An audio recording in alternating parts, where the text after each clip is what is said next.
여러분, 태국인들이 탄혼 카울리, 즉 한국인의 길이라 부르며 경의를 표하는 도로가 있다는 사실 혹시 알고 계셨습니까?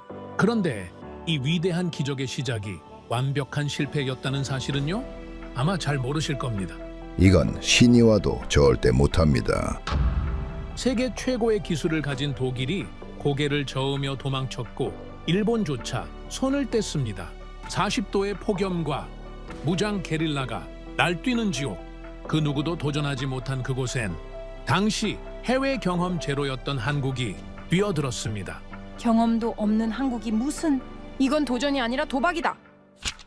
하지만 여러분, 한국은 당당히 태극기를 꽂으며 98km의 기적을 완공했습니다. 그런데 여기서 또 소름 돋는 반전이 일어납니다. 결과는 3억 원의 처참한 적자. 전 세계는 거봐, 내가 안 된다고 했지? 라며 한국을 비웃었죠. 그런데 정확히 3년 뒤 그들의 입에선 다른 말을 하기 시작합니다. 와, 한국 200조 진짜 미쳤다. 제발 저희도 좀 도와주십시오. 대체 무슨 일이 벌어진 걸까요? 그 전에 잠깐 1초 만에 누를 수 있는 좋아요 버튼을 꾹 눌러주시면 영상 제작에 아주 큰 힘이 됩니다. 그럼 바로 시작하겠습니다. 저는 실패했습니다. 그것도 완전히 실패했습니다. 모든 것은 저의 잘못입니다. 한 번도 공사를 안 해본 나라에 맡기면 안 됐어요. 주변에서 다들 그렇게 말했습니다. 저도 알고 있었죠. 머리로는 분명히 알고 있었습니다. 그런데 저는 그 선택을 했습니다. 차나이 라타나쿤, 태국 재무부 차관이었던 저는 국가의 운명이 걸린 프로젝트를 단 한 번도 해외 공사를 해본 적 없는 나라에 맡겼습니다. 고속도로가 없는 나라였습니다. 국제 입찰 경험조차 전무한 나라였죠. 미쳤습니다. 지금 생각해도 완전히 미친 선택이었습니다. 독일이 먼저 도망쳤습니다. 일본도 손을 뗐습니다. 프랑스, 영국, 이탈리아까지. 세계 최고의 건설 강국들이 전부 포기한 지옥 같은 현장에 저는 그 나라를 던져 넣었습니다. 결과요, 3억 원 적자. 손익계산서만 보면 완전한 재앙이었습니다. 그런데 왜 저는 지금 이 이야기를 하고 있을까요? 왜 지금까지 이 기억을 놓지 못하는 걸까요? 그 이유를 말씀드리기 전에 먼저 그 당시 태국 남부가 어떤 상황이었는지를 아셔야 합니다. 그래야 제가 왜 그토록 절박했는지, 왜 미친 선택을 할 수밖에 없었는지를 이해하실 수 있을 겁니다. 태국 남부는 사실상 방콕과 단절되어 있었습니다. 파타니에서 나라티와까지 98km. 지도에서 보면 손가락 2마디 정도의 거리였죠. 그런데 그 거리를 이동하는 데 반나절이 걸렸습니다. 도로가 없었기 때문입니다. 차관님, 남부 상황이 심각합니다. 국방부에서 보고가 올라왔습니다. 분리주의 세력이 날로 확산되고 있다는 내용이었죠. 무장 게릴라들이 밤마다 활개를 치고 주민들은 중앙정부를 불신하기 시작했습니다. 왜 그랬을까요? 간단합니다. 정부가 아무것도 해주지 않았기 때문입니다. 아니, 정확히 말하면 해줄 수가 없었습니다. 도로가 없으니 군대가 들어갈 수 없었고, 군대가 없으니 치안이 무너졌고, 치안이 무너지니 경제가 붕괴했습니다. 도로가 없다는 건 뭘 의미하는 겁니까? 제가 회의석상에서 물었습니다. 국방부 차관이 대답했죠. 통치가 없다는 뜻입니다, 차관님. 우리가 그 지역을 다스리고 있다고 말할 수 없다는 겁니다. 그 말을 듣는 순간 등골이 서늘해졌습니다. 이건 단순한 인프라 문제가 아니었습니다. 국가의 존립이 걸린 문제였죠. 남부를 잃으면 태국이라는 나라 자체가 흔들리는 겁니다. 분리주의가 성공하면 다른 지역에서도 똑같은 움직임이 시작될 게 뻔했습니다. 도미노처럼 무너지는 겁니다. 저는 밤잠을 설치기 시작했습니다. 매일 새벽 서너 시에 눈이 떠졌죠. 천장을 바라보며 생각했습니다. 어떻게 해야 하나? 도로를 놓아야 합니다. 반드시 놓아야 합니다. 그런데 돈이 없었습니다. 태국 정부 예산만으로는 턱없이 부족했죠. 결국 저는 세계은행의 문을 두드렸습니다. 국제부흥개발은행, 영어로는 IBRD라고 하죠. 세계은행에서 차관을 빌려 도로를 건설하겠다는 계획이었습니다. 협상은 제가 직접 총괄했습니다. 수개월간 워싱턴을 오가며 서류를 만들고 프레젠테이션을 하고 질문에 답했습니다. 태국 정부가 이 프로젝트를 완수할 수 있다는 보장이 있습니까? 세계은행 담당자가 물었습니다. 저는 자신 있게 대답했죠. 있습니다. 우리는 반드시 해낼 겁니다. 그런데 속으로는 불안했습니다. 솔직히 말씀드리면 자신이 없었습니다. 이 프로젝트가 성공할 수 있을까? 실패하면 어떻게 되는 걸까? 세계은행 차관을 갚지 못하면 태국의 국제 신용도가 바닥으로 떨어집니다. 앞으로 수십 년간 국제 금융시장에서 신뢰를 잃는 거죠. 그건 제 개인의 문제가 아니었습니다. 국가 전체의 미래가 걸린 문제였습니다. 차관 협상이 마무리됐습니다. 이제 시공사를 선정해야 했죠. 국제 입찰을 진행했습니다. 미국 설계 회사가 만든 국제 표준 시방서를 들고 세계 각국의 건설사들을 초청했습니다. 저는 솔직히 낙관하고 있었습니다. 독일, 일본, 프랑스, 영국, 이탈리아 세계 최고의 건설 강국들이 참여할 테니 경쟁이 치열할 거라고 생각했죠. 그런데 입찰 당일 회의실은 텅 비어 있었습니다. 차관님, 독일 대표단이 철수를 통보해 왔습니다. 비서가 보고했습니다. 저는 귀를 의심했죠. 뭐라고요? 철수라니 무슨 소리입니까? 현장 실사 결과를 검토한 후 참여가 불가능하다는 결론을 내렸다고 합니다. 독일 대표단의 공식 답변이 전달됐습니다. 그 내용을 읽는 순간 저는 심장이 멎는 것 같았습니다. 사람이 일할 수 있는 환경이 아닙니다. 섭씨 35도에서 40도를 오가는 폭염, 습도 90%, 갑작스러운 스콜, 그리고 치안 불안, 우리 기술자들의 안전을 보장할 수 없습니다. 독일이 빠졌습니다. 세계 최고의 기술력을 가진 나라가 손을 든 겁니다. 저는 불안해지기 시작했습니다. 그래도 일본이 있지 않은가? 일본은 아시아의 환경을 잘 알 테니 참여하겠지. 차관님, 일본도 불참을 통보했습니다. 일본도요? 경제성이 없다는 겁니다. 투입 비용 대비 수익을 계산해보니 맞지 않는다고요. 프랑스가 빠졌습니다. 영국이 빠졌습니다. 이탈리아가 빠졌습니다. 하나둘 포기 통보가 날아왔죠. 입찰 마감일이 다가올수록 회의실은 점점 더 비어갔습니다. 입찰 마감 당일 저는 회의실에 혼자 앉아 있었습니다. 텅 빈 의자들을 바라보며 생각했지요. 이제 어떻게 해야 하나? 선택지는 세 가지뿐이었습니다. 첫째, 프로젝트를 철회한다. 세계은행에 사정을 설명하고 차관을 반납한다. 그러면 태국 정부의 체면은 바닥에 떨어지겠지만 적어도 더 큰 실패는 막을 수 있습니다. 둘째, 무기한 연기한다. 상황이 나아질 때까지 기다린다. 그런데 상황이 나아질 가능성이 있을까요? 남부의 치안은 날로 악화되고 있었습니다. 기다리면 기다릴수록 상황은 더 나빠질 게 뻔했죠. 셋째, 가장 위험한 선택을 한다. 누구든 어떤 나라든 손을 드는 곳에 맡긴다. 저는 세 번째를 선택할 수밖에 없었습니다. 다른 방법이 없었기 때문입니다. 그때 문이 열렸습니다. 낯선 동양인들이 들어왔습니다. 양복을 빳빳하게 차려입은 젊은이들이었죠. 그들이 내민 서류를 보는 순간 저는 눈을 의심했습니다. 대한민국, 현대건설, 이 나라가 어디입니까? 저는 비서에게 물었습니다. 솔직히 말씀드리면 저는 한국이 어떤 나라인지 잘 몰랐습니다. 아시아의 작은 나라, 전쟁을 겪은 가난한 나라 정도로만 알고 있었죠. 대한민국입니다, 차관님. 동아시아에 있는 나라인데 최근 경제 개발을 시작했다고 합니다. 건설 경험은요? 해외 건설 경험은 없습니다. 국내에서는요? 고속도로 같은 대형 공사 경험이 있습니까? 고속도로는 한 번도 지어본 적이 없습니다. 국내에 고속도로 자체가 없습니다. 저는 한숨을 쉬었습니다. 이건 아니다. 아무리 급해도 이건 안 된다? 경험이 전무한 나라에 국가의 운명을 맡길 수는 없지 않은가? 그런데 그들이 제시한 금액을 보는 순간 저는 다시 한번 눈을 의심했습니다. 522만 달러. 태국 정부가 책정한 예산은 550만 달러였습니다. 그런데 그들은 그보다 낮은 금액을 제시한 겁니다. 독일이나 일본이 참여했다면 절대로 나올 수 없는 금액이었죠. 이 금액이 맞습니까? 실수가 아니고요. 제가 물었습니다. 한국 대표단의 답변이 돌아왔습니다. 맞습니다. 우리는 이 금액으로 하겠습니다. 이 금액으로는 수익이 나지 않을 텐데요. 왜 이렇게 낮게 책정한 겁니까? 돈을 벌러 온 게 아닙니다. 그 말에 저는 잠시 멈칫했습니다.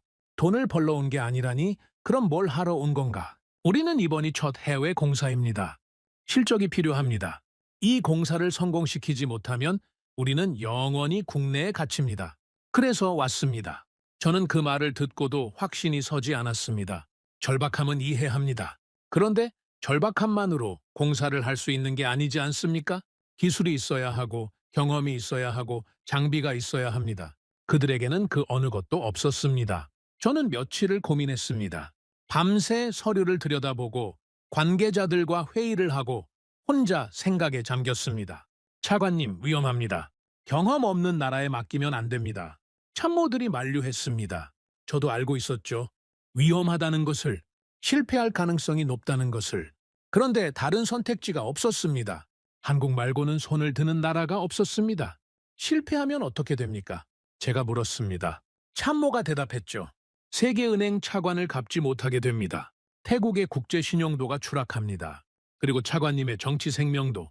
거기까지 말하고 참모는 입을 다물었습니다. 굳이 끝까지 말하지 않아도 알고 있었죠. 이 프로젝트가 실패하면 저는 끝입니다. 차관 자리에서 물러나는 정도가 아니라 정치 인생 전체가 끝나는 겁니다. 저는 결국 서명을 했습니다. 대한민국 현대건설과 계약서에 도장을 찍었습니다. 손이 떨렸습니다. 이게 맞는 선택인가? 나중에 후회하지 않을까? 머릿속에서 수천 가지 생각이 스쳐갔죠. 계약 체결 후 한국에서 소식이 들려왔습니다. 김포공항에서 출정식이 열렸다고 합니다. 텔레비전으로 전국에 생중계됐다고 하더군요. 젊은 기술자들이 비행기에 오르고 가족들이 눈물을 흘리며 배웅했다고 합니다. 타국의 공사가 아니라 마치 전쟁터로 떠나는 것처럼 말입니다. 저는 그 소식을 들으며 생각했습니다. 그들에게 이 공사는 단순한 일감이 아니구나. 국가의 명운을 건 도전이구나. 그래서 저렇게 비장한 거구나. 그런데 솔직히 말씀드리면 저는 그때까지도 그들을 믿지 못했습니다.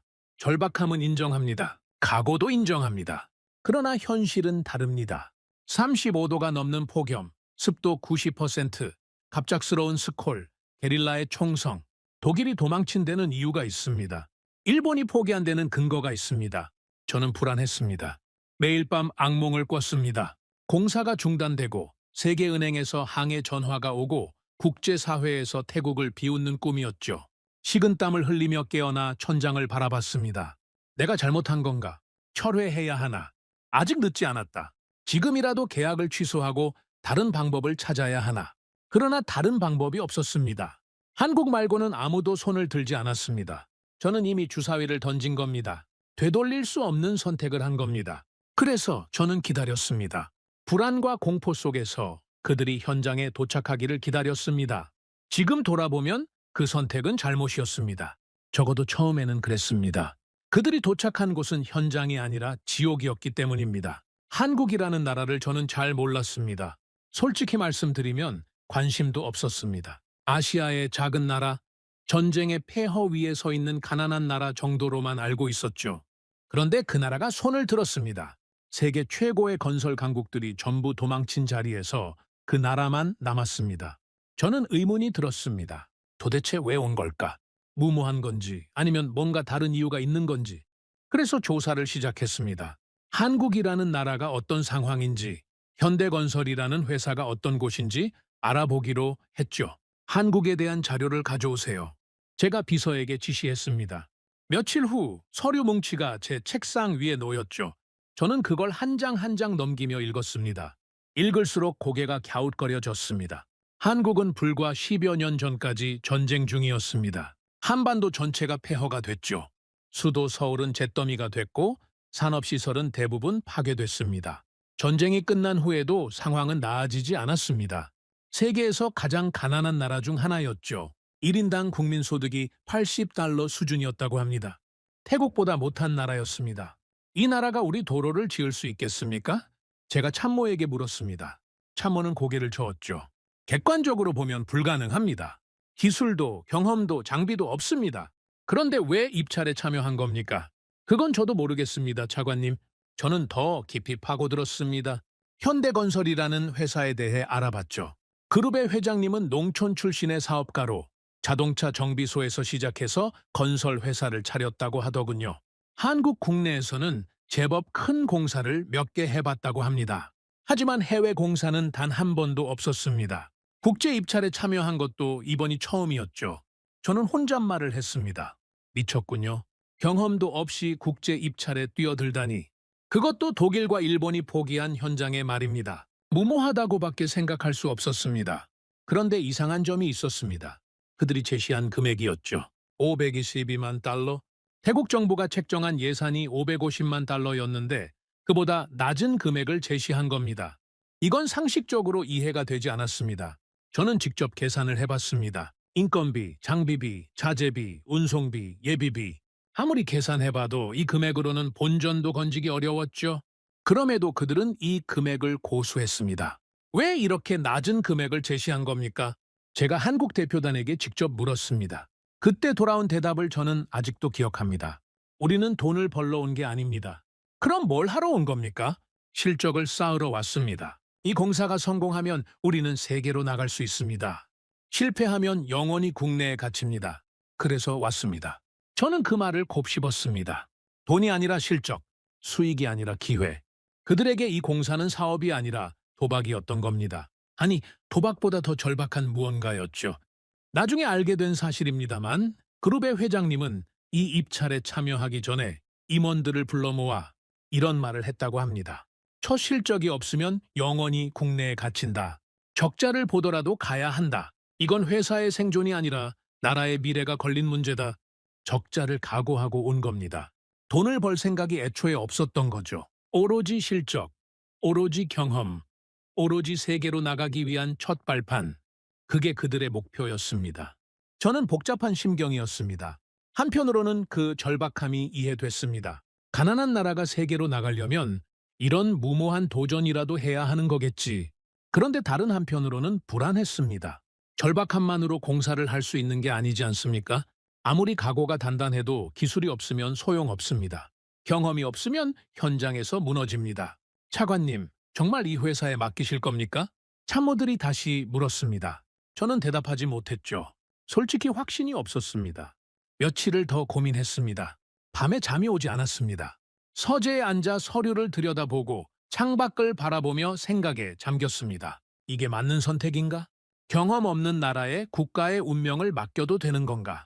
실패하면 어떻게 되는 건가? 며칠 후 한국에서 연락이 왔습니다. 그룹의 회장님이 직접 보낸 메시지였죠. 반드시 해내겠습니다. 대한민국의 이름을 걸고 하겠습니다. 우리가 실패하면 한국이라는 나라 전체가 국제사회에서 신뢰를 잃습니다. 그런 일은 절대 없을 겁니다. 대한민국의 이름을 건다. 그 말이 마음에 걸렸습니다. 이건 한 회사의 문제가 아니구나. 한 나라 전체가 걸린 문제구나. 그들에게 이 공사는 회사의 사활이 아니라 국가의 사활이었던 겁니다. 저는 한국의 상황을 더 조사해봤습니다. 당시 한국 정부는 경제 개발에 사활을 걸고 있었습니다. 해외에서 외화를 벌어와야 나라가 살 수 있었죠. 그런데 수출할 게 없었습니다. 공장도 별로 없고 기술도 없고 자원도 없었습니다. 가진 거라고는 사람뿐이었죠. 그래서 정부가 내린 결론이 건설 수출이었습니다. 사람을 해외로 보내서 건설 현장에서 일하게 하고 그 대가로 외화를 벌어오자. 그런 전략이었죠. 현대건설의 이번 입찰 참여도 그 전략의 일환이었습니다. 정부가 뒤에서 밀어준 겁니다. 회사 하나가 뛰어든 게 아니라 나라 전체가 뛰어든 거였습니다. 저는 혼잣말을 했습니다. 이건 회사의 도전이 아니라 국가의 도전이군요. 그 순간 뭔가 마음이 움직였습니다. 저도 마찬가지 아닌가. 저에게도 이 프로젝트는 개인의 문제가 아니라 국가의 문제입니다. 태국 남부의 안보가 걸려 있고 국제사회에서의 신뢰가 걸려 있죠. 어쩌면 우리는 비슷한 처지인지도 모릅니다. 결국 저는 최종 결정을 내렸습니다. 현대건설과 계약을 체결하기로 했죠. 서명을 하는 순간 손이 떨렸습니다. 이게 맞는 선택인가? 나중에 후회하지 않을까? 수천 가지 생각이 머릿속을 스쳐갔습니다. 차관님, 정말 괜찮으시겠습니까? 옆에 있던 참모가 물었습니다. 저는 대답 대신 펜을 들었죠. 서류에 서명을 하고 도장을 찍었습니다. 되돌릴 수 없는 선택이었습니다. 계약 체결 소식이 한국에 전해졌습니다. 그리고 며칠 후 한국에서 놀라운 소식이 들려왔죠. 김포공항에서 출정식이 열렸다는 겁니다. 출정식이요? 저는 의아했습니다. 해외 공사를 나가는데 무슨 출정식까지 하는 건가? 그런데 들려오는 이야기가 예사롭지 않았습니다. 텔레비전으로 전국에 생중계됐다고 합니다. 수많은 사람들이 공항에 모였고 젊은 기술자들이 비행기에 올랐습니다. 가족들은 눈물을 흘리며 배웅했다고 하더군요. 마치 전쟁터로 떠나는 군인들을 보내는 것처럼 말입니다. 여보, 살아서 꼭 돌아와요. 한 기술자의 아내가 그렇게 말하며 남편의 손을 잡았다고 합니다. 저는 그 이야기를 전해 듣고 가슴이 철렁했죠. 그들에게 이 공사는 정말로 전쟁이었던 겁니다. 목숨을 걸고 떠나는 전쟁, 살아 돌아온다는 보장이 없는 전쟁, 젊은이들이 낯선 땅으로 떠나고 가족들이 눈물로 배웅하는 모습, 그건 공사 현장으로 출발하는 장면이 아니었습니다. 전장으로 떠나는 장면이었습니다. 그룹의 회장님이 출정식에서 연설을 했다는 이야기도 들었습니다.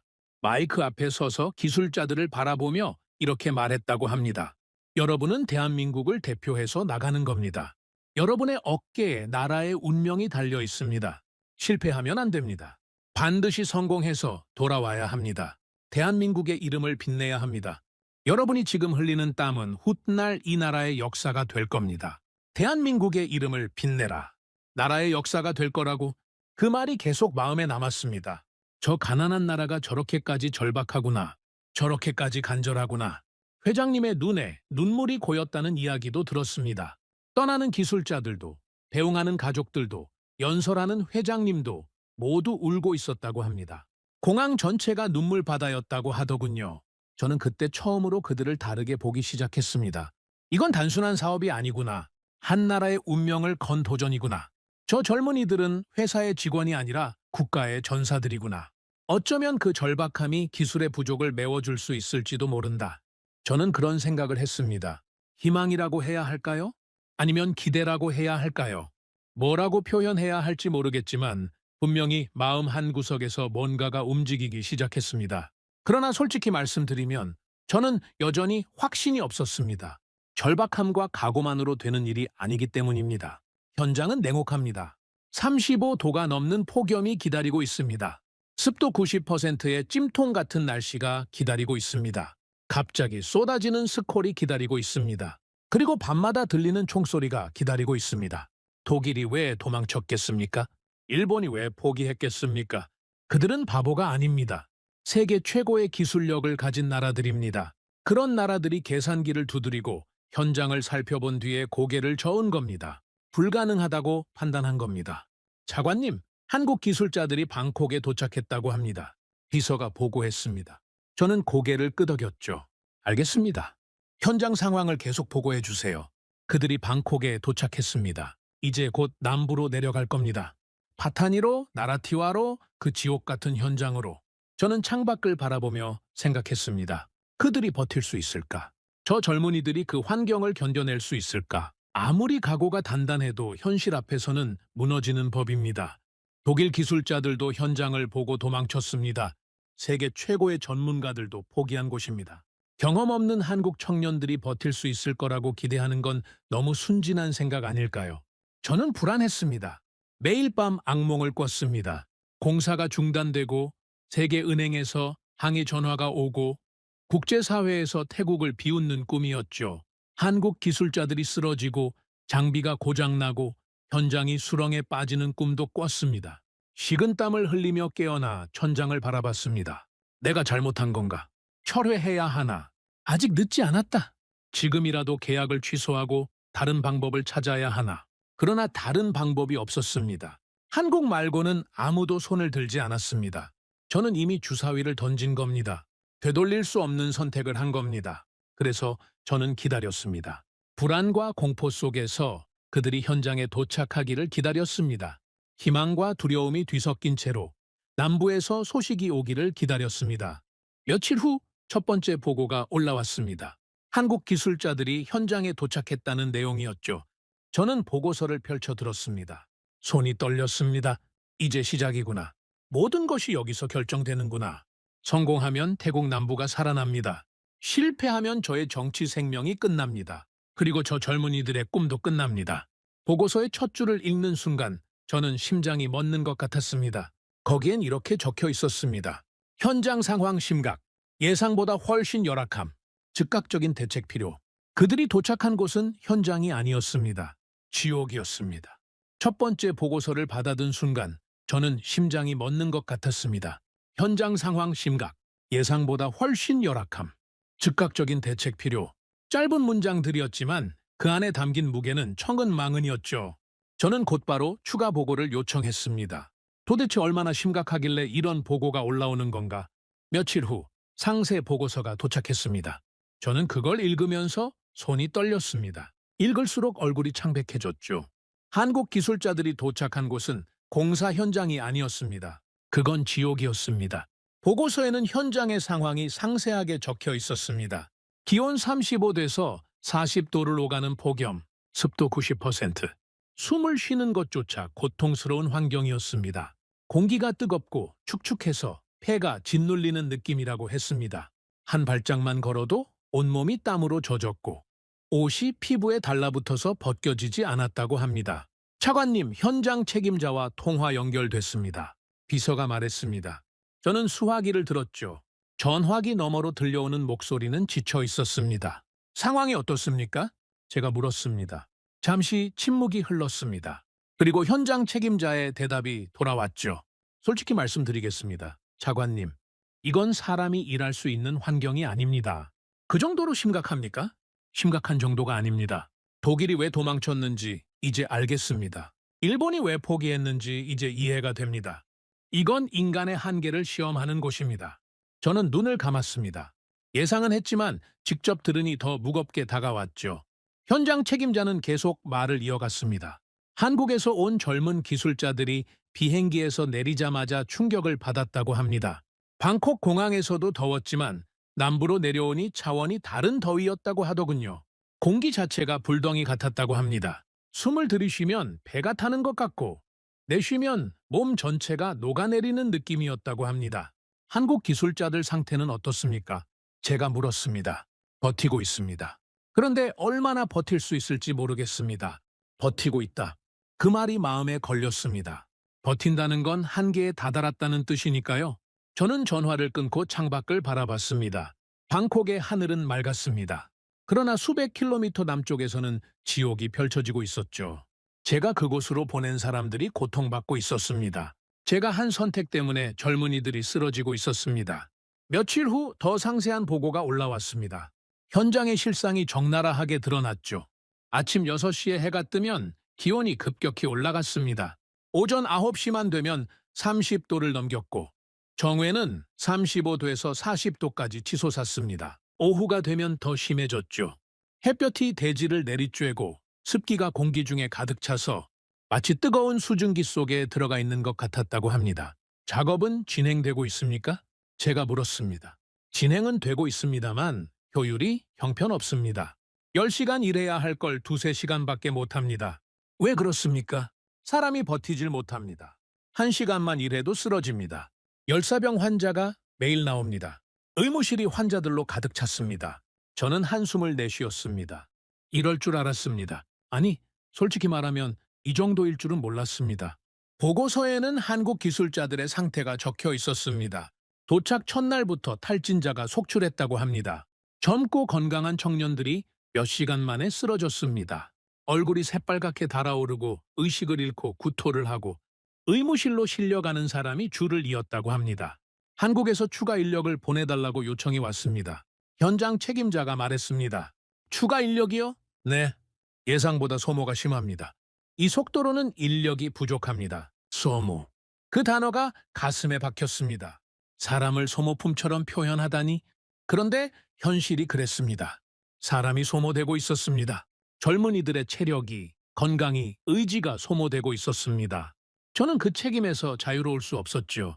문제는 더위만이 아니었습니다. 스콜이 있었습니다. 열대지방 특유의 갑작스러운 폭우였죠. 아무 예고 없이 하늘이 까맣게 변하고 순식간에 빗줄기가 쏟아졌습니다. 그냥 비가 아니었습니다. 하늘에 구멍이 뚫린 것처럼 물이 쏟아져 내렸습니다. 양동이로 퍼붓는 정도가 아니라 폭포가 하늘에서 떨어지는 것 같았다고 합니다. 스콜이 오면 어떻게 됩니까? 제가 물었습니다. 작업이 전면 중단됩니다. 현장 전체가 물에 잠깁니다. 얼마나 자주 옵니까? 하루에 2~3번은 기본입니다. 많을 때는 5번도 옵니다. 하루에 5번. 저는 눈을 감았습니다. 그러면 하루 중 작업할 수 있는 시간이 얼마나 되겠습니까? 아침에 폭염, 낮에 스콜, 오후에 다시 폭염, 저녁에 다시 스콜. 작업할 틈이 없는 거죠. 보고서에는 스콜이 지나간 후의 상황도 적혀 있었습니다. 현장 전체가 늪으로 변한다고 했습니다. 물이 빠지지 않고 고여서 진흙탕이 되는 거죠. 무릎까지 빠지는 수렁이 곳곳에 생겼습니다. 장비는요? 장비는 괜찮습니까? 제가 물었습니다. 잠시 침묵이 흘렀습니다. 장비 상황이 심각합니다, 차관님. 어떻게 심각합니까? 트럭이 빠졌습니다. 불도저도 빠졌습니다. 한번 빠지면 빼내는데 하루가 걸립니다. 어떤 건 아예 못 빼냈습니다. 장비가 수렁에 빠져서 못 빼낸다. 저는 머리가 어지러웠습니다. 장비가 없으면 공사를 할 수 없습니다. 장비가 빠지면 일정이 밀립니다. 일정이 밀리면 비용이 늘어납니다. 비용이 늘어나면 적자가 커집니다. 악순환이었습니다. 끝이 보이지 않는 악순환. 그런데 더 큰 문제가 있었습니다. 라테라이트 토양이었습니다. 저는 그 이름을 처음 들었을 때 별 생각이 없었습니다. 그냥 흙의 종류겠거니 했죠. 그런데 그게 아니었습니다. 라테라이트는 악마의 흙이었습니다. 보고서에는 이렇게 적혀 있었습니다. 마르면 콘크리트처럼 단단해지고 젖으면 진흙처럼 질퍽해진다. 삽으로 파지지 않고 트럭이 지나가지 못한다. 라테라이트 때문에 공정이 마비됐습니다. 현장 책임자가 말했습니다. 어떻게 마비됐습니까? 햇볕이 내리쬐면 땅이 돌처럼 굳습니다. 삽이 안 들어갑니다. 곡괭이로 쳐도 튕겨나옵니다. 그래서 비가 오길 기다립니다. 그런데 비가 오면 이번엔 진흙이 됩니다. 트럭 바퀴가 헛돌고 장비가 미끄러집니다. 어느 쪽이든 일을 못합니다. 저는 말문이 막혔습니다. 마르면 너무 단단하고 젖으면 너무 질퍽하고 도대체 언제 일을 하라는 겁니까? 자연이 인간을 거부하고 있었습니다. 이 땅은 도로를 원하지 않는다고 여기서 나가라고 말하고 있는 것 같았습니다. 한국 기술자들은 이 상황을 어떻게 받아들이고 있습니까? 제가 물었습니다. 처음엔 당황했습니다. 한국에서는 이런 흙을 본 적이 없다고 하더군요. 그런데 포기하지는 않고 있습니다. 방법을 찾겠다고 합니다. 방법을 찾겠다. 그 말이 허무하게 들렸습니다. 무슨 방법이 있겠습니까? 자연의 법칙을 어떻게 이기겠습니까? 독일 기술자들도 이 흙을 보고 도망쳤습니다. 세계 최고의 전문가들이 계산기를 두드리고 불가능하다고 결론 내린 겁니다. 경험 없는 한국 청년들이 무슨 방법을 찾을 수 있겠습니까? 그런데 문제는 거기서 끝이 아니었습니다. 밤이 되면 새로운 공포가 시작됐습니다. 총소리였습니다. 밤마다 총소리가 들렸습니다. 처음엔 멀리서, 나중엔 점점 가까이서. 분리주의 게릴라들이 활동하는 지역이었으니까요. 한국 기술자들은 총소리를 들으며 잠을 청해야 했습니다. 치안 상황은 어떻습니까? 제가 물었습니다. 솔직히 말씀드리면 불안합니다. 밤에는 경비를 강화하고 있지만 완벽하게 막을 수는 없습니다. 한국 기술자들에게 피해가 있었습니까? 인명 피해는 아직 없습니다. 그런데 장비 도난이 있었습니다. 밤사이에 공구들이 사라졌습니다. 장비 도난. 저는 한숨을 쉬었습니다. 낮에는 자연과 싸우고 밤에는 인간과 싸워야 하는 거였습니다. 현장은 공사장이 아니라 전쟁터였습니다. 보고서에는 한국 기술자들의 심리 상태도 적혀 있었습니다. 불안과 공포가 확산되고 있다고 했습니다. 총소리가 들릴 때마다 움츠러들고 잠을 제대로 못 자고 신경이 날카로워지고 있다고요. 이탈자는 없습니까? 제가 물었습니다. 잠시 침묵이 흘렀습니다. 현지 노동자 중에는 있습니다. 무서워서 못 오겠다고 하는 사람들이 있습니다. 한국 기술자들은요? 아직은 버티고 있습니다. 그런데 언제까지 버틸 수 있을지 모르겠습니다. 언제까지 버틸 수 있을지 모르겠다. 그 말이 제 가슴에 칼처럼 박혔습니다. 저는 전화를 끊고 한참을 앉아 있었습니다. 머릿속이 복잡했습니다. 내가 잘못한 건가? 이 선택은 실수였던 건가? 경험 없는 나라에 맡기면 안 됐던 건가? 며칠 후 현장에서 또 다른 보고가 올라왔습니다. 공정진행 현황이었죠. 저는 보고서를 펼쳐 들었습니다. 숫자를 보는 순간 심장이 철렁 내려앉았습니다. 예전 공정 대비 실제 진행률 30% 미달. 한 달 동안 해야 할 일에 30%밖에 못한 겁니다. 이 속도로는 공기를 맞출 수 없습니다. 현장 책임자가 말했습니다. 얼마나 지연될 것 같습니까? 지금 상태로는 예측이 불가능합니다. 날씨가 변수입니다. 폭우가 계속되면 더 늦어질 겁니다. 예측 불가능. 저는 눈을 감았습니다. 세계은행에 뭐라고 보고해야 합니까? 공정이 30% 미달이고 앞으로 얼마나 더 늦어질지 모르겠다고요? 국제사회가 태국을 비웃을 겁니다. 그러니까 우리가 말했잖아. 그 나라에 맡기면 안 된다고. 독일이 옳았고 일본이 옳았다고. 태국 정부가 무모한 도박을 했다고. 저는 창밖을 바라봤습니다. 방콕의 밤하늘에 별이 떠 있었습니다. 그러나 제 마음은 캄캄했죠. 이 프로젝트는 실패하고 있었습니다. 천천히, 그러나 확실하게 실패를 향해 가고 있었습니다. 제가 한 선택이 틀렸던 겁니다. 경험 없는 나라를 믿은 제가 어리석었던 겁니다. 차관님, 괜찮으십니까? 비서가 물었습니다. 저는 고개를 저었습니다. 괜찮지 않습니다. 전혀 괜찮지 않습니다. 그날 밤 저는 서재에 앉아 실패 보고서를 머릿속으로 썼습니다. 세계은행에 제출할 보고서의 초안을요. 프로젝트 진행 상황 보고, 예상 공기 초과, 예산 초과 예상, 시공사 역량 부족으로 인한 차질, 대안 검토 필요. 한 문장 한 문장이 제 정치 생명의 종말을 향해 가고 있었습니다. 독일의 판단이 옳았습니다. 일본의 계산이 정확했습니다. 그들은 바보가 아니었습니다. 현실을 정확히 봤던 겁니다. 경험 없는 나라에 희망을 건져만 바보였던 겁니다. 절박함이 기술을 대신할 수 있다고 믿은 저만 순진했던 겁니다. 저는 확신했습니다. 이 선택은 틀렸다고. 이 프로젝트는 실패할 거라고. 한국은 아직 준비되지 않은 나라였다고. 제가 그들에게 기회를 줬지만 그들은 그 기회를 감당할 능력이 없었다고. 그렇게 결론을 내렸습니다. 그런데 이상한 일이 벌어졌습니다. 며칠 후 현장에서 예상치 못한 보고가 올라왔습니다. 저는 그 보고를 읽고 눈을 의심했습니다. 거기엔 제가 전혀 예상하지 못한 내용이 적혀 있었습니다. 저는 그날을 평생 잊지 못할 겁니다. 현장에서 급한 연락이 왔습니다. 미국인 감리단이 도착했다는 소식이었죠. 세계은행 차관으로 진행되는 프로젝트였기 때문에 국제 감리가 필수였습니다. 미국 설계 회사에서 파견한 감리 엔지니어들이 현장을 점검하러 온 겁니다. 저는 긴장했습니다. 공정이 지연되고 있다는 건 알고 있었지만 그래도 어느 정도는 진행이 됐을 거라고 생각했거든요.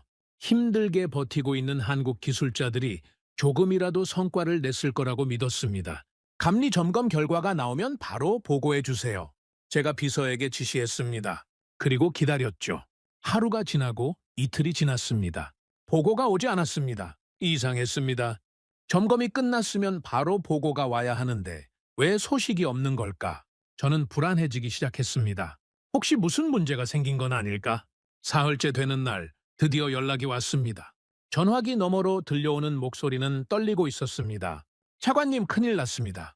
무슨 일입니까? 감리 점검 결과가 어떻게 나왔습니까? 잠시 침묵이 흘렀습니다. 그 침묵이 영원처럼 길게 느껴졌죠. 그리고 현장 책임자의 대답이 돌아왔습니다. 전면 재시공 명령이 떨어졌습니다. 전면 재시공. 저는 귀를 의심했습니다. 제가 잘못 들은 게 아닌가 싶었죠. 재시공이라고요? 부분 보수도 아니고 전면 재시공이라고요? 무슨 말입니까? 전면 재시공이라니. 그게 무슨 뜻입니까? 지금까지 한 작업을 전부 뜯어내고 처음부터 다시 하라는 겁니다. 저는 말문이 막혔습니다. 2달 동안 한 작업을 전부 뜯어내라고요? 그 폭염 속에서, 그 스콜 속에서, 그 총소리 속에서 버티며 한 작업을 전부요? 저는 의자에 주저앉았습니다. 다리에 힘이 풀렸습니다. 이게 무슨 상황입니까? 도대체 무슨 일이 벌어진 겁니까? 이유가 뭡니까? 왜 재시공을 하라는 겁니까? 제가 물었습니다. 현장 책임자의 대답이 돌아왔죠. 국제 규격 미달입니다. 국제 규격 미달이라니 구체적으로 뭐가 문제입니까? 노반 다짐 밀도가 기준에 못 미칩니다. 미국인 감리가 검사를 해봤는데 다짐이 제대로 안 됐다는 겁니다. 노반 다짐 밀도. 저는 건설 전문가가 아니라서 기술적인 내용은 잘 몰랐습니다. 그래서 물었죠. 그게 얼마나 심각한 문제입니까? 심각한 정도가 아닙니다. 이 상태로 아스팔트를 깔면 얼마 안 가서 도로가 무너집니다. 차가 다니면 금이 가고 비가 오면 꺼집니다. 도로로서의 기능을 못한다는 겁니다. 저는 눈앞이 캄캄해졌습니다. 2달 동안의 작업이 전부 헛것이 된 겁니다. 아니, 헛것보다 못한 겁니다. 잘못된 작업을 뜯어내고 다시 해야 하니까요. 시간이 2배로 드는 겁니다. 비용도 2배로 드는 겁니다. 미국인 감리가 뭐라고 했습니까? 정확히 어떤 말을 했습니까? 제가 물었습니다.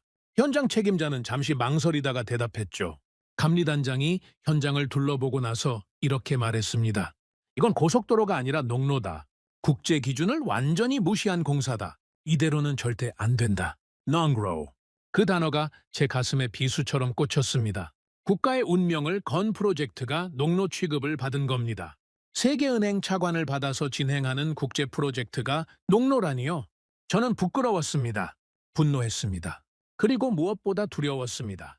이 소식이 세계은행에 전해지면 어떻게 되는 겁니까? 태국 정부의 신뢰가 바닥으로 떨어지는 겁니다. 제 정치 생명도 끝나는 겁니다. 도대체 왜 이렇게 된 겁니까? 한국 기술자들이 왜 기준을 못 맞춘 겁니까? 제가 소리쳤습니다. 전화기 너머에서 한숨 소리가 들렸습니다. 기준을 몰랐던 겁니다, 차관님. 몰랐다고요? 그게 무슨 말입니까? 한국 국내 기준과 국제 기준이 다릅니다. 한국에서는 이 정도면 충분하다고 배웠는데 국제 규격은 훨씬 엄격했던 겁니다. 게다가 단위도 달랐습니다. 단위가 달랐다니요? 한국은 미터법을 씁니다. 그런데 미국 설계 도면은 인치와 야드로 되어 있었습니다. 변환 과정에서 오류가 생겼습니다. 계산이 틀어진 겁니다. 저는 머리를 감싸 쥐었습니다. 단위 변환 오류라니요. 그런 기초적인 실수를 했다니요. 이건 기술의 문제가 아니었습니다. 경험의 문제였습니다. 한 번도 국제 프로젝트를 해본 적이 없으니까 국제 기준이 뭔지 몰랐던 겁니다. 미터법과 인치의 차이도 현장에서 처음 겪어본 겁니다. 저는 그제야 깨달았습니다. 경험이 없다는 게 어떤 의미인지를요. 절박함만으로는 안 되는 거였습니다. 아무리 열심히 해도, 아무리 밤을 새워도 기준을 모르면 소용이 없는 거였습니다.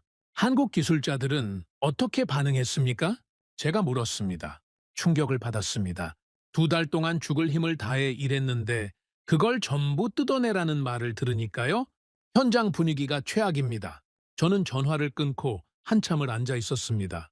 머릿속이 하얘졌습니다. 어떻게 해야 하나? 어떻게 이 상황을 수습해야 하나? 세계은행에 뭐라고 보고해야 하나? 아무 생각도 나지 않았습니다. 그냥 멍하니 앉아 있었습니다.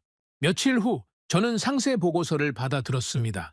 문제의 원인이 구체적으로 분석되어 있었죠. 읽으면 읽을수록 암담해졌습니다. 문제는 노반 다짐 밀도만이 아니었습니다. 곳곳에서 규격 미달이 발견됐습니다. 골재 배합 비율이 기준에 못 미쳤습니다. 콘크리트 양생 시간이 부족했습니다. 배수시설 설계가 현지 간구량을 고려하지 않았습니다. 한마디로 전부 다 문제였습니다. 이건 부분 보수로 해결될 문제가 아닙니다. 보고서에는 이렇게 적혀 있었습니다. 근본적인 재시공이 필요합니다. 기초부터 다시 해야 합니다. 저는 보고서를 내려놓고 창밖을 바라봤습니다. 하늘이 맑았습니다. 그런데 제 마음은 폭풍우가 몰아치고 있었죠. 이 프로젝트는 끝났다. 저는 그렇게 생각했습니다. 회복 불가능하다. 실패다. 완전한 실패다. 차관님, 세계은행에서 연락이 왔습니다. 비서가 말했습니다. 저는 심장이 덜컥 내려앉았죠. 뭐라고 합니까? 진행 상황에 대한 설명을 요청했습니다. 감리 보고서가 올라갔나 봅니다. 감리 보고서가 세계은행에 들어간 겁니다. 국제 규격 미달, 전면 재시공 필요. 그 내용이 세계은행 책상 위에 놓인 겁니다. 저는 눈을 감았습니다. 이제 어떻게 되는 건가? 차관이 중단되나? 프로젝트가 취소되나? 태국 정부의 신뢰가 바닥으로 떨어지나? 세계은행 담당자에게 전화를 연결해 주세요. 제가 말했습니다. 잠시 후 전화가 연결됐죠. 수화기 너머로 차가운 목소리가 들렸습니다. 차관님, 감리 보고서를 검토했습니다. 상황이 심각하더군요. 알고 있습니다. 설명드리겠습니다. 설명이 필요합니다. 왜 이런 일이 벌어진 겁니까? 시공사 선정 과정에서 문제가 있었던 건 아닙니까? 시공사 선정 과정. 그 말에 가슴이 철렁했습니다. 경험 없는 나라를 선택한 건 제 결정이었습니다. 독일과 일본이 포기했을 때 한국을 택한 건 저였습니다. 이 실패의 책임은 전부 저에게 있는 겁니다. 시공사가 국제 기준에 익숙하지 않았던 것 같습니다. 제가 대답했습니다. 변명처럼 들렸죠. 스스로도 그렇게 느꼈습니다. 익숙하지 않았다고요? 국제 입찰에 참여한 회사가 국제 기준을 모른다는 게 말이 됩니까? 저는 대답할 수 없었습니다. 말이 안 되니까요. 국제 입찰에 참여해서 국제 기준을 모른다는 건 있을 수 없는 일입니다. 그런데 그게 현실이었습니다. 한국은 그만큼 경험이 없었던 겁니다. 앞으로 어떻게 하실 겁니까? 세계은행 담당자가 물었습니다. 저는 심호흡을 하고 대답했죠. 재시공을 진행하겠습니다. 시간이 좀 더 걸리겠지만 반드시 완수하겠습니다. 시간이 얼마나 더 걸릴 것 같습니까? 아직 정확히 모르겠습니다. 현장 상황을 재점검한 후에 말씀드리겠습니다. 전화를 끊고 나니 온몸에 힘이 빠졌습니다. 어떻게 해야 하나? 재시공을 하려면 시간이 필요합니다. 돈도 필요합니다. 그런데 시간도 돈도 없었습니다. 예산은 이미 빠듯했고 공기는 이미 지연되고 있었습니다. 재시공까지 하면 적자가 눈덩이처럼 불어날 겁니다. 저는 참모들을 불러 회의를 열었습니다. 대책을 논의해야 했죠. 상황이 심각합니다. 전면 재시공 명령이 떨어졌습니다. 제가 말하자 회의실이 술렁거렸습니다. 재시공이요? 그러면 비용이 얼마나 더 들어갑니까? 예산의 2배 가까이 들어갈 수도 있습니다. 그 돈을 어디서 구합니까? 모르겠습니다. 지금은 모르겠습니다. 회의실에 침묵이 내려앉았습니다. 아무도 말을 하지 않았습니다. 해결책이 없었기 때문이죠.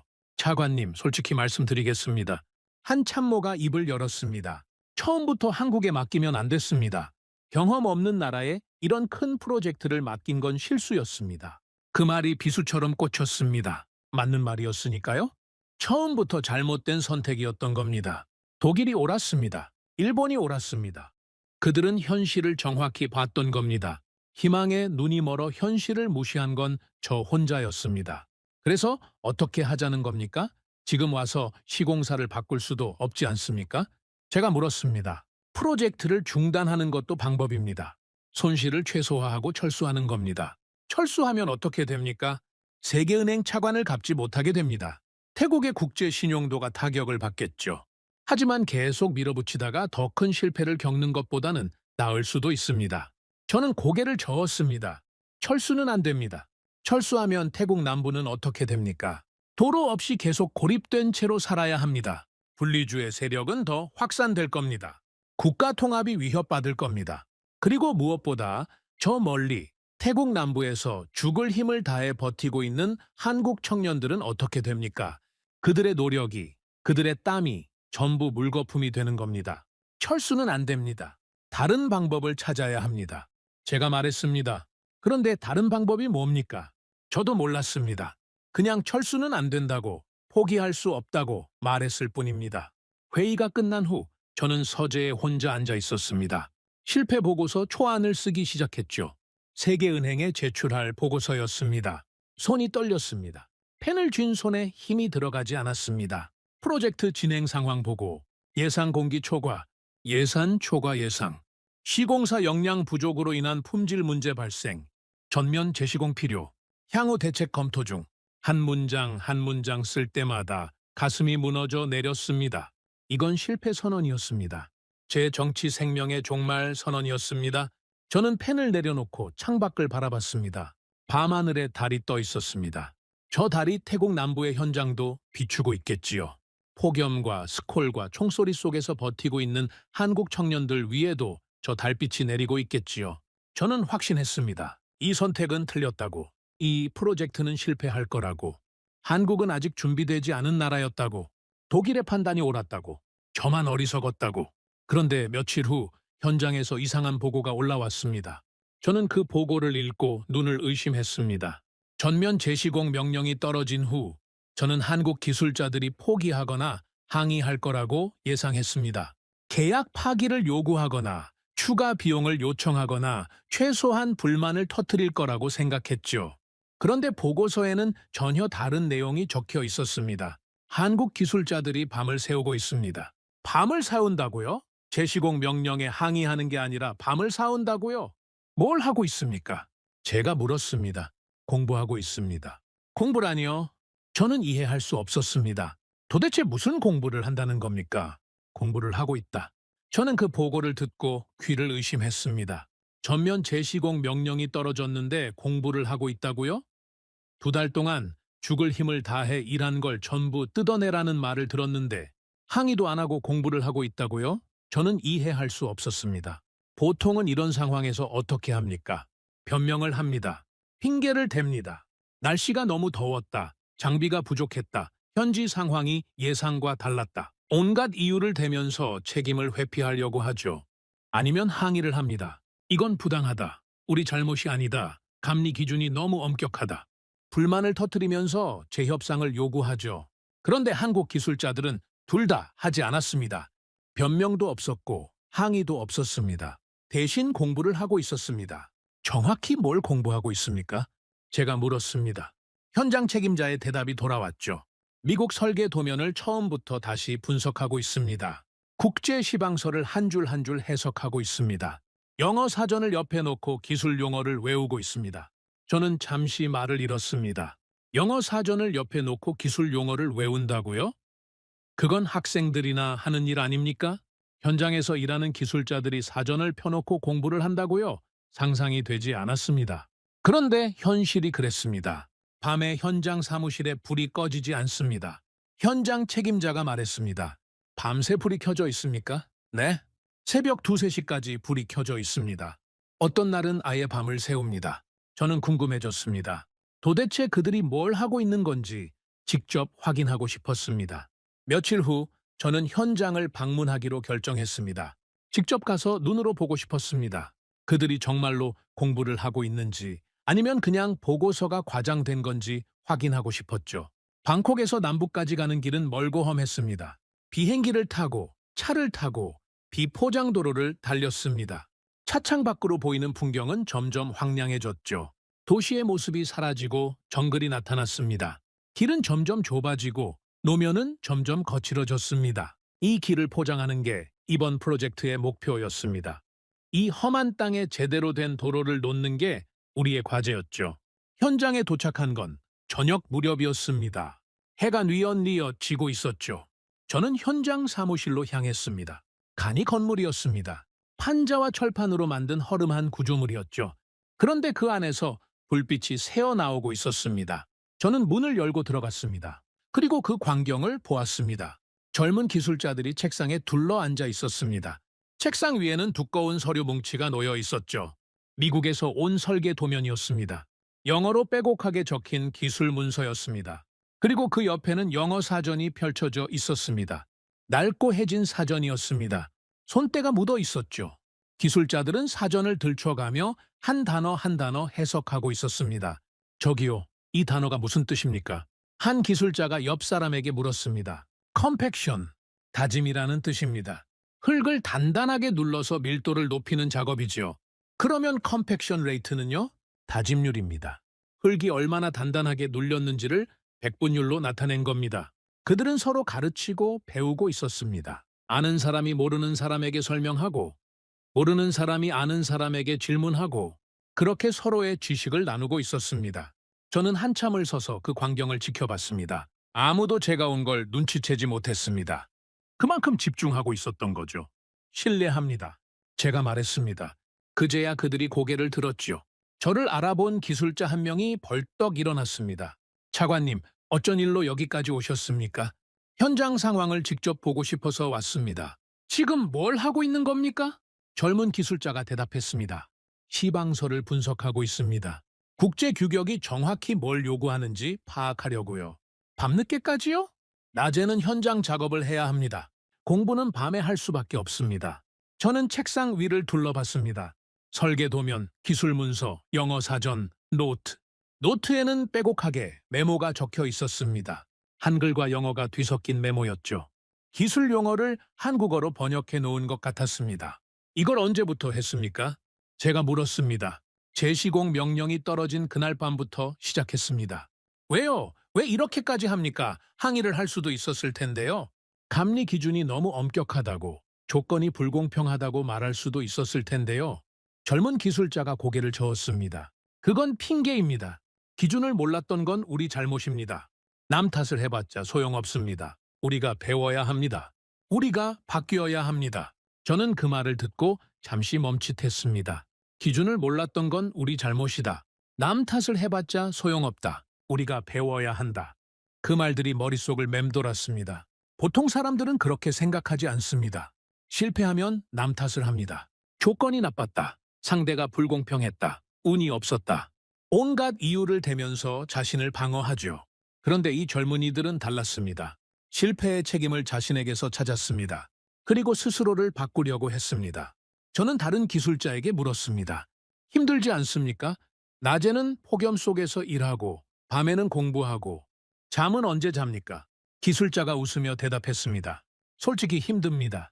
눈이 저절로 감깁니다. 그런데 안 할 수가 없습니다. 왜요? 여기서 포기하면 끝이기 때문입니다. 우리가 실패하면 대한민국이 실패하는 겁니다. 그룹의 회장님께서 그러셨습니다. 여러분의 어깨에 나라의 운명이 달려 있다고 그 말이 계속 머릿속에 맴돕니다. 나라의 운명. 그 말이 다시 들렸습니다. 김포공항 출정식에서 들었던 그 말. 대한민국의 이름을 빛내라. 나라의 역사가 될 거라고. 이 젊은이들은 그 말을 가슴에 품고 있었습니다. 단순히 회사의 직원으로서 일하는 게 아니었습니다. 국가의 대표로서 싸우고 있었습니다. 저는 사무실을 나와 현장을 둘러봤습니다. 재시공 작업이 시작되고 있었습니다. 2달 동안 힘들게 작업한 걸 뜯어내고 처음부터 다시 하고 있었습니다. 젊은 기술자들이 구슬땀을 흘리며 일하고 있었죠. 아까 사무실에서 공부하던 그 기술자들이었습니다. 밤새 공부하고 낮에는 현장에서 일하고 도대체 언제 쉬는 겁니까? 저들이 쓰러지지 않을까요? 제가 현장 책임자에게 물었습니다. 쓰러지는 사람도 있습니다. 그런데 다음 날 다시 나옵니다. 왜요? 왜 그렇게까지 합니까? 모르겠습니다. 저도 이해가 안 됩니다. 그런데 저들은 포기를 모르는 것 같습니다. 저는 한참을 서서 지켜봤습니다. 땀에 젖은 얼굴, 먼지 묻은 옷, 지친 눈. 그런데 그 눈빛 속에는 뭔가가 있었습니다. 절망이 아니었습니다. 포기가 아니었습니다. 뭐라고 해야 할까요? 결이라고 해야 할까요? 아니면 집념이라고 해야 할까요? 말로 설명하기 어려운 무언가가 있었습니다. 며칠 후 또 다른 보고가 올라왔습니다. 한국 기술자들이 미국인 감리에게 매일 질문을 하고 있다는 내용이었죠. 처음에는 감리가 귀찮아했다고 합니다. 바쁜데 자꾸 와서 질문을 하니까요. 그런데 점점 태도가 바뀌었다고 합니다. 감리가 뭐라고 합니까? 제가 물었습니다. 처음에는 무시했습니다. 기준도 모르는 놈들이 뭘 하겠냐는 태도였죠. 그런데 요즘은 달라졌습니다. 어떻게 달라졌습니까? 질문에 성의 있게 대답해 줍니다. 가끔은 먼저 와서 설명해 주기도 합니다. 저는 궁금해졌습니다. 처음에 그렇게 냉정하던 미국인 감리가 왜 태도를 바꾼 걸까요? 직접 확인하고 싶었습니다. 저는 감리단장을 만나러 갔습니다. 미국에서 온 베테랑 엔지니어였죠. 흰머리에 깊은 주름이 새겨진 얼굴이었습니다. 수십 년간 전 세계 건설 현장을 돌아다닌 사람이었습니다. 한국 기술자들에 대해 어떻게 생각하십니까? 제가 물었습니다. 감리단장은 잠시 생각하더니 대답했죠. 처음에는 실망했습니다. 기본도 안 돼 있더군요. 국제규격이 뭔지도 몰랐습니다. 솔직히 말하면 포기해야 한다고 생각했습니다. 이 사람들로는 안 된다고요. 그런데 지금은요? 지금은 생각이 바뀌었습니다. 왜요? 뭐가 달라졌습니까? 감리단장이 저를 바라보며 말했습니다. 그들은 변명을 하지 않습니다. 내가 지적하면 고개를 숙입니다. 그리고 다음 날 다시 옵니다. 같은 실수를 반복하지 않습니다. 배웁니다. 진짜로 배웁니다. 저는 고개를 끄덕였습니다. 그게 특별한 겁니까? 특별하고 말고요. 나는 30년 넘게 이 일을 했습니다. 전 세계 건설 현장을 다녀봤습니다. 그런데 이런 사람들은 처음 봅니다. 어떤 점에서요? 보통은 실패하면 남 탓을 합니다. 조건이 나빴다, 기준이 너무 엄격하다, 시간이 부족했다, 온갖 핑계를 댑니다. 그런데 한국 사람들은 안 그래요. 자기 잘못이라고 인정합니다. 그리고 배우려고 합니다. 이건 태도의 문제입니다. 기술은 가르칠 수 있어요. 그런데 태도는 가르칠 수가 없습니다. 태도는 스스로 가져야 하는 겁니다. 저는 그 말을 듣고 잠시 생각에 잠겼습니다. 태도의 문제. 기술은 가르칠 수 있지만 태도는 가르칠 수 없다. 맞는 말이었습니다. 아무리 뛰어난 기술을 가르쳐줘도 배우려는 자세가 없으면 소용없습니다. 반대로 기술이 부족해도 배우려는 자세가 있으면 언젠가는 따라잡을 수 있습니다. 그래서 그들이 성공할 수 있다고 보십니까? 제가 물었습니다. 감리단장은 잠시 망설이더니 대답했죠. 모르겠습니다. 쉽지 않을 겁니다. 아직 갈 길이 멉니다. 그런데 한 가지는 확실합니다. 뭐가 확실합니까? 저 사람들은 포기하지 않을 겁니다. 끝까지 갈 겁니다. 성공하든 실패하든 저 사람들은 쓰러질 때까지 갈 겁니다. 저는 그 말을 가슴에 새겼습니다. 포기하지 않는다. 끝까지 간다. 쓰러질 때까지 간다. 그게 과연 무엇을 의미하는 걸까요? 성공을 보장하는 건 아닙니다. 열심히 한다고 해서 반드시 성공하는 건 아니니까요. 그런데 뭔가 다른 게 있었습니다. 설명하기 어려운 뭔가가. 저는 방콕으로 돌아왔습니다. 비행기 안에서 창밖을 바라보며 생각했습니다. 내가 그들을 잘못 판단했던 건가? 경험 없는 나라라고, 기술 없는 나라라고, 불가능하다고 단정 지었던 건 성급했던 건가? 물론 아직 알 수 없습니다. 그들이 배운다고 해서 반드시 성공하는 건 아닙니다.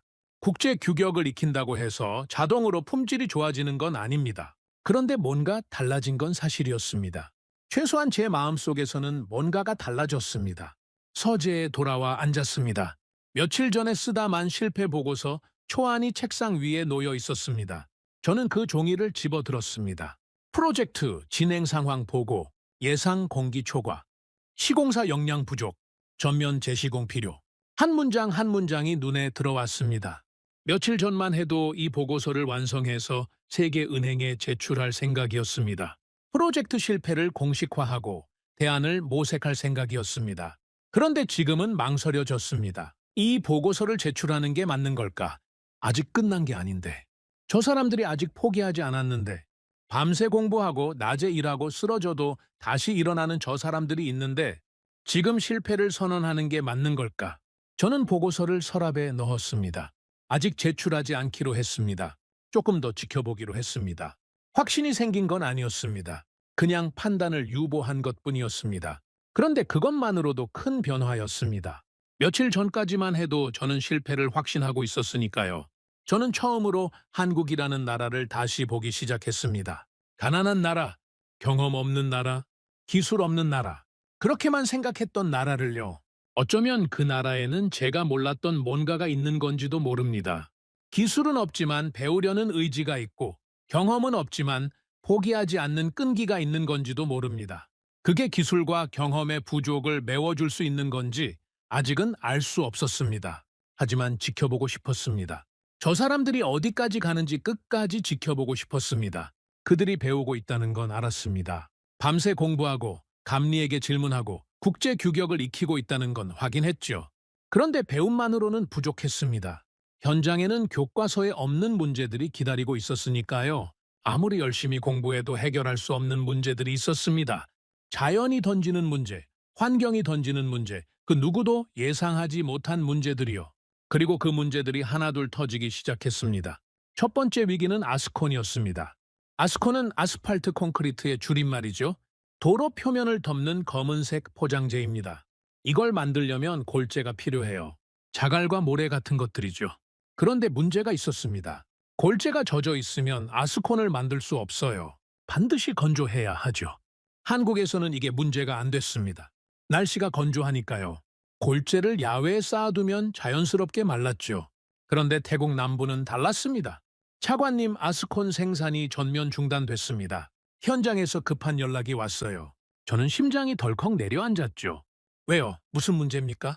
골재가 마르지 않습니다. 마르지 않는다니요? 건조기를 돌리면 되지 않습니까? 건조기를 돌려도 소용없습니다. 습도가 너무 높아요. 열대우림 기후의 저주였습니다. 습도 90%, 공기 자체가 물을 머금고 있는 환경이었죠. 아무리 건조기를 돌려도 골재가 마르지 않았습니다. 기계로 말려도 잠시 후면 다시 축축해졌어요. 공기 중의 수분이 골재에 달라붙었기 때문이죠. 하루에 두세 번 쏟아지는 스콜도 문제였습니다. 겨우 말린 골재가 비를 맞으면 도로 아미타불이었죠. 공정이 얼마나 지연될 것 같습니까? 제가 물었습니다. 아스콘을 못 만들면 포장 공사를 못합니다. 사실상 전체 공정이 멈추는 거죠. 저는 눈을 감았습니다. 이제 정말 끝인가요? 재시공 명령을 받고도 버텼는데 이번에는 정말 답이 없는 건가요? 기계로 안 되면 어떻게 합니까? 사람 손으로 말릴 수도 없는 노릇이잖아요. 독일 기술자들도 이 문제를 봤을 겁니다. 그래서 도망친 거겠죠. 며칠이 지났습니다. 저는 현장 소식을 기다렸어요. 그런데 예상 밖의 보고가 올라왔습니다. 아스콘 생산이 재개됐습니다. 뭐라고요? 어떻게요? 해결했습니다. 건조 문제를요? 저는 귀를 의심했습니다. 기계로도 안 되는 문제를 어떻게 해결했다는 겁니까? 철판을 깔았습니다. 철판이요? 넓은 철판을 땅에 깔고 그 위에 골재를 얇게 펼칩니다. 그리고 철판 밑에서 불을 떼는 거죠. 장작을 태워서 열을 가하면 철판이 뜨거워지고 그 위에 골재가 마릅니다. 저는 잠시 말을 잃었습니다. 철판 위에 골재를 펼치고 밑에서 불을 뗀다고요? 원시적이기 짝이 없는 방법 아닙니까? 기계 문명 시대에 장작을 태워서 골재를 말린다니요. 교과서에서 본 적도 없고 어떤 기술 매뉴얼에도 없는 방법이었죠. 그게 됩니까? 됩니다. 생산 속도가 이전의 3배로 올랐어요. 세파예요? 네, 기계식 건조기보다 훨씬 효율이 좋습니다. 습도가 높아도 상관없어요. 저는 할 말을 잃었습니다. 교과서에 없는 방법이 교과서의 방법보다 효과적이라니요. 나중에 알게 된 사실인데 이 아이디어는 그룹의 회장님에게서 나왔다고 해요. 현장에서 골재 건조 문제로 공정이 멈췄다는 보고를 받고 회장님이 직접 지시를 내렸다고 하더군요. 기계가 안 되면 불을 떼라. 옛날 사람들이 어떻게 했는지 생각해봐라. 그 한마디가 문제를 해결한 겁니다. 현대 기술이 막히니까 원시 기술로 돌아간 거죠. 그런데 그게 통했어요. 최첨단 기계보다 장작불이 더 효과적이었습니다. 그런데 문제는 거기서 끝이 아니었습니다. 골재 건조 문제를 해결하자마자 또 다른 위기가 닥쳤어요. 장비 문제였죠.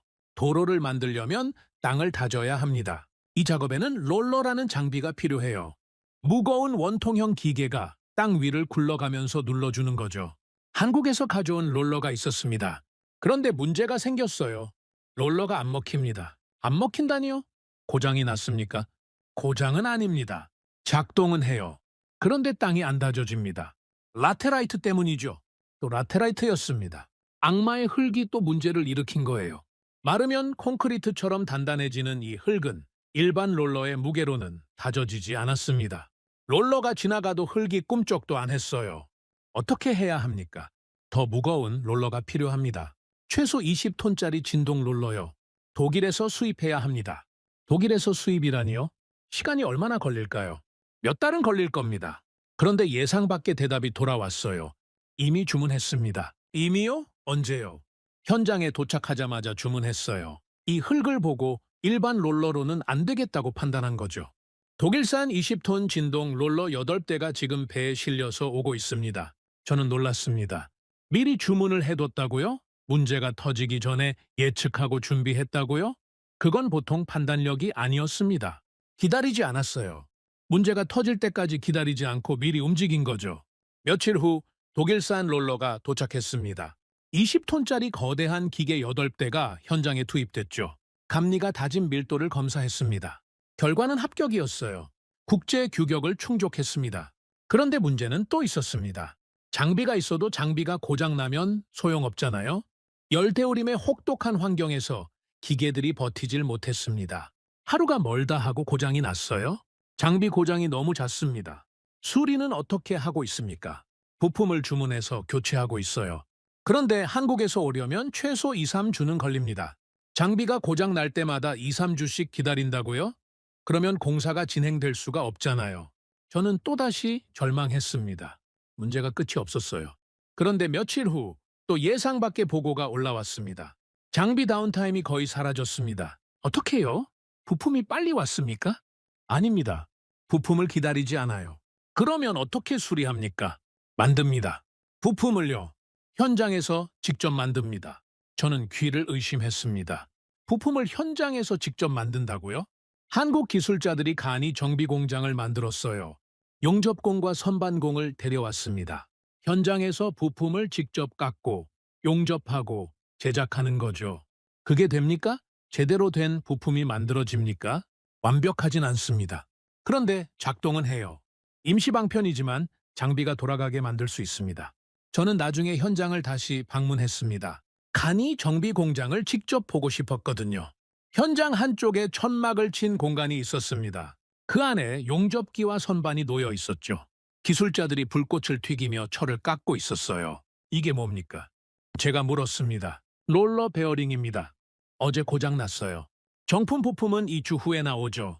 그래서 직접 깎고 있습니다. 이게 제대로 작동합니까? 완벽하진 않아요. 정품보다 수명이 짧을 겁니다. 그런데 당장 돌아가게 할 수는 있죠. 저는 그 기술자의 얼굴을 바라봤습니다. 땀에 젖고 먼지에 덮이고 지쳐 있었어요. 그런데 눈빛은 살아 있었습니다. 힘들지 않습니까? 힘듭니다. 그런데 기다릴 수가 없어요.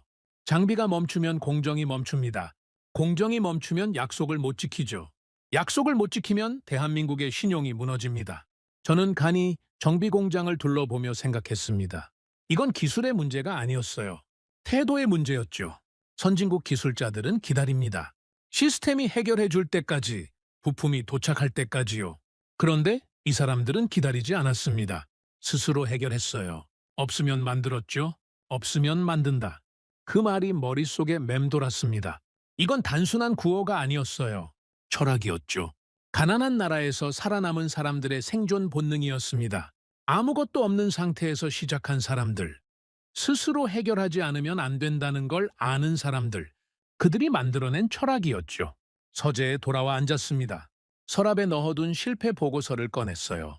한참을 바라봤습니다. 그리고 찢었죠. 종이를 2조각으로, 4조각으로, 8조각으로 찢어서 휴지통에 버렸습니다. 이 보고서는 더 이상 필요 없었어요. 저는 그날 밤 처음으로 확신을 갖기 시작했습니다. 이 사람들은 해낼 수 있을지도 모른다고요. 4년이 걸렸습니다. 원래 계획은 2년이었어요. 그런데 2배가 넘는 시간이 흘렀죠.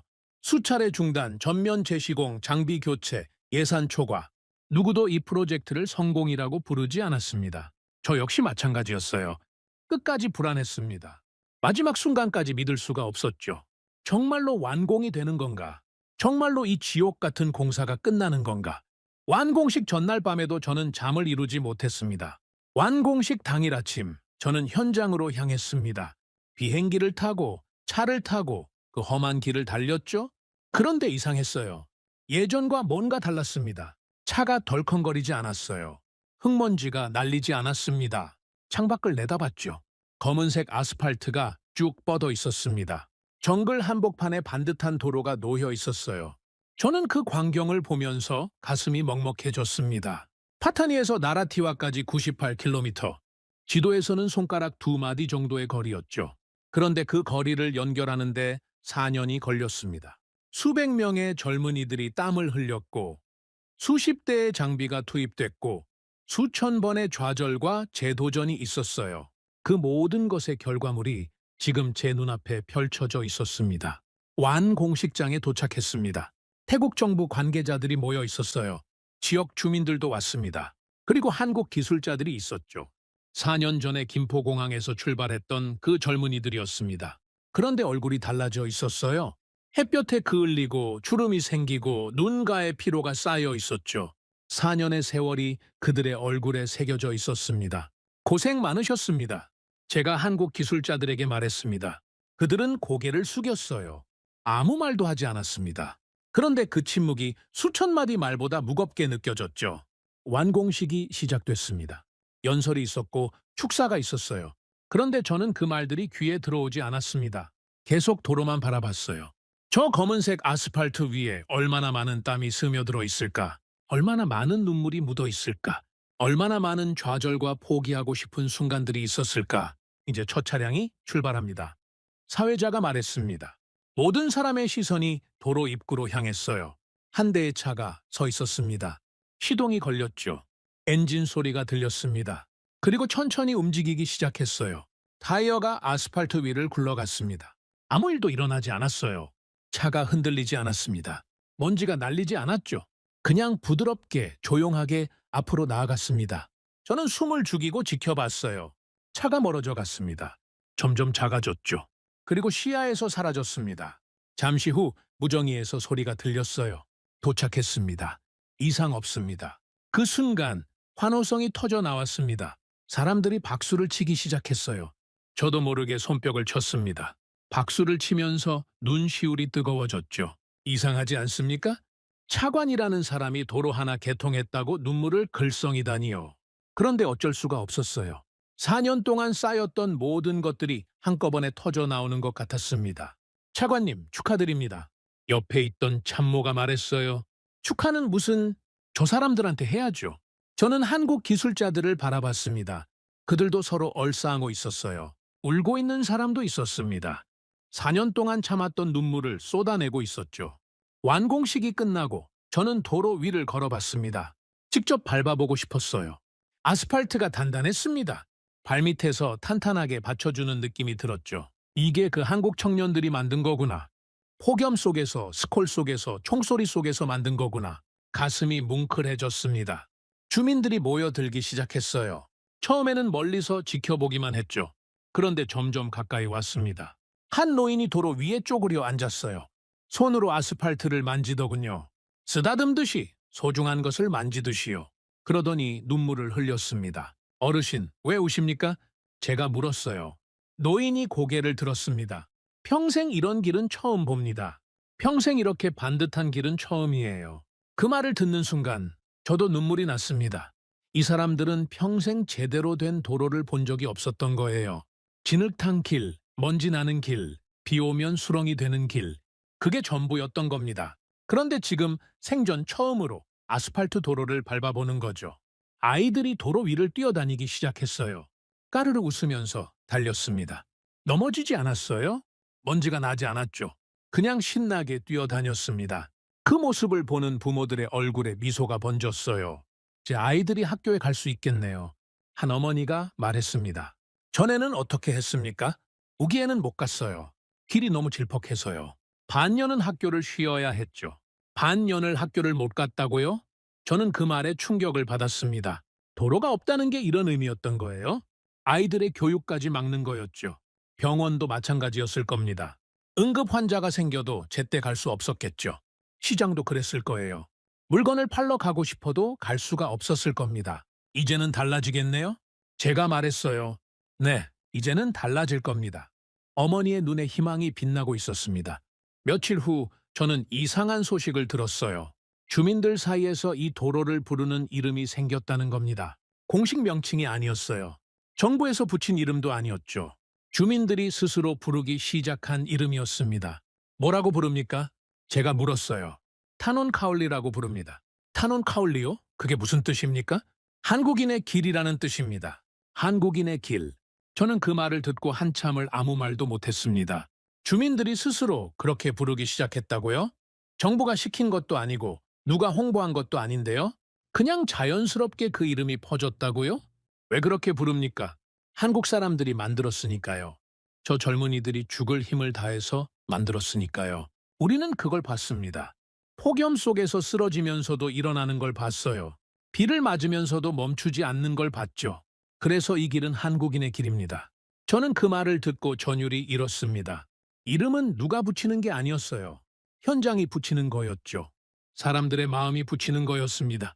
한국인의 길, 타논 카울리. 그 이름에는 존경이 담겨 있었어요. 감사가 담겨 있었습니다.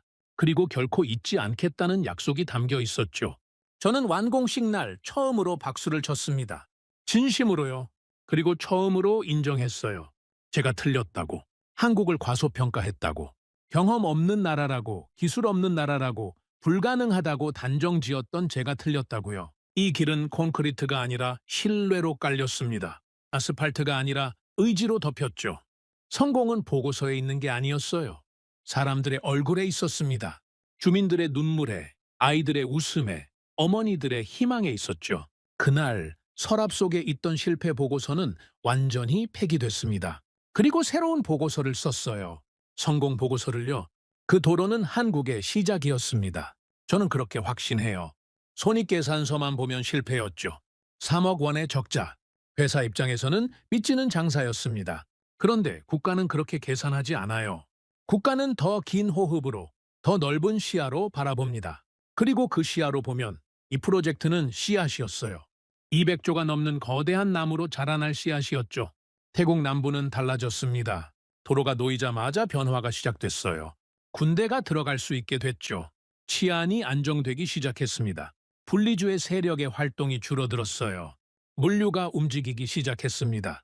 농산물이 시장으로 나갔고 공산품이 마을로 들어왔죠. 경제가 살아나기 시작했어요. 차관님, 남부 경제 지표가 올라가고 있습니다. 보고가 올라왔습니다. 얼마나요? 작년 대비 30% 이상 성장했습니다. 도로가 놓인 이후로 계속 오르고 있어요. 저는 그 보고를 받으며 생각했습니다. 도로 하나가 이렇게 많은 것을 바꾸는구나. 아스팔트 98km가 사람들의 삶을 이렇게 바꾸는구나. 그제야 깨달았어요. 왜 이 프로젝트가 그토록 중요했는지를요. 태국 정부의 신뢰도 달라졌습니다. 한국에 대한 인식이 완전히 바뀌었죠. 처음에는 의심했어요. 경험 없는 나라, 기술 없는 나라, 될 리가 없다고 생각했습니다. 그런데 그들은 해냈어요. 지옥 같은 환경에서 모든 역경을 이겨내고 해냈습니다. 그 사실이 태국 정부 전체에 퍼졌죠. 한국 회사들에게 더 많은 기회를 주고 싶습니다. 태국 정부 관계자들이 말하기 시작했어요. 이후 10년간 한국 건설사들은 태국에서 수많은 프로젝트를 수주했습니다. 첫 번째 도로가 문을 연 거예요. 그 문으로 더 많은 기회가 들어온 거죠. 그런데 더 큰 변화는 한국 내부에서 일어났습니다. 태국 현장에서 일했던 기술자들이 귀국했어요. 그들은 더 이상 예전의 그들이 아니었습니다. 국제 기준이 뭔지 알았어요. 대형 장비를 어떻게 운용하는지 알았죠. 열대우림에서도 공사를 할 수 있다는 자신감이 생겼습니다. 무엇보다 안 되면 되게 만드는 정신이 몸에 배어 있었어요. 이 사람들이 경부고속도로를 만들었습니다. 나중에 알게 된 사실이에요. 태국에서 돌아온 기술자들이 경부고속도로 건설의 핵심 인력이 됐다고 하더군요. 서울에서 부산까지 428km, 2년 5개월 만에 완공했습니다. 세계가 놀랐어요. 어떻게 그렇게 빨리 지을 수 있느냐고요. 태국이 없었다면 그 속도는 불가능했을 겁니다. 한국의 한 건설 전문가가 그렇게 말했다고 해요. 저는 그 말을 듣고 가슴이 뜨거워졌습니다. 태국 남부의 그 지옥 같은 현장이 훈련장이었던 거예요. 거기서 단련된 사람들이 한국으로 돌아가서 기적을 만든 거죠. 경부고속도로는 시작에 불과했습니다. 한국은 거기서 멈추지 않았어요. 세계로 뻗어나갔죠. 중동으로 갔습니다. 사우디아라비아의 사막에서 고속도로를 지었어요. 주베일 산업항을 건설했습니다. 태국에서 배운 그 정신, 안 되면 되게 만드는 그 정신으로요? 사막에서도 공사를 할 수 있겠습니까? 누군가 물었을 거예요. 정글에서 했는데 사막이라고 못하겠습니까? 그들은 그렇게 대답했을 겁니다. 태국 남부의 경험이 자신감이 된 거죠.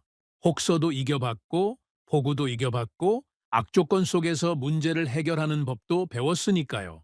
사막이 뭐가 두렵겠어요. 한국의 해외 건설 수주액은 폭발적으로 늘어났습니다. 처음에는 3억 원 적자를 내면서 시작했어요. 그런데 수십 년이 지난 지금 누적 수주액이 얼마인지 아십니까? 수천억 달러입니다. 상상도 할 수 없는 금액이죠. 그 시작이 태국이었어요. 파타니에서 나라티와까지 98km의 도로가 시작이었습니다. 저는 가끔 생각합니다. 만약 그때 한국을 선택하지 않았다면 어떻게 됐을까요? 다른 나라를 기다렸다면? 프로젝트를 취소했다면?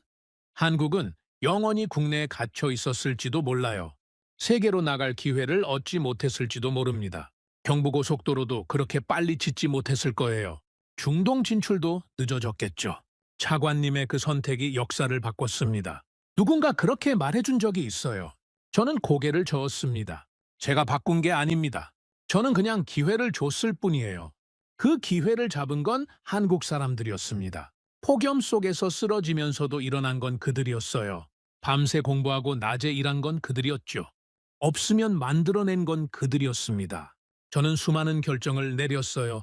40년 공직 생활 동안 셀 수 없이 많은 결정을 했습니다. 그런데 지금도 기억나는 선택은 단 하나예요. 한국을 선택한 것. 그 선택은 위험했습니다. 무모했어요. 미쳤다는 소리를 들었죠. 그런데 그래서 더 옳았습니다. 안전한 선택만 했다면 아무것도 바뀌지 않았을 거예요. 독일을 기다리고 일본을 기다리고 선진국의 손길을 기다렸다면요. 그랬다면 태국 남부는 여전히 고립되어 있었을 겁니다. 한국은 여전히 가난한 나라로 남아 있었겠죠. 위험한 선택이 역사를 바꿉니다. 무모해 보이는 도전이 기적을 만들어요.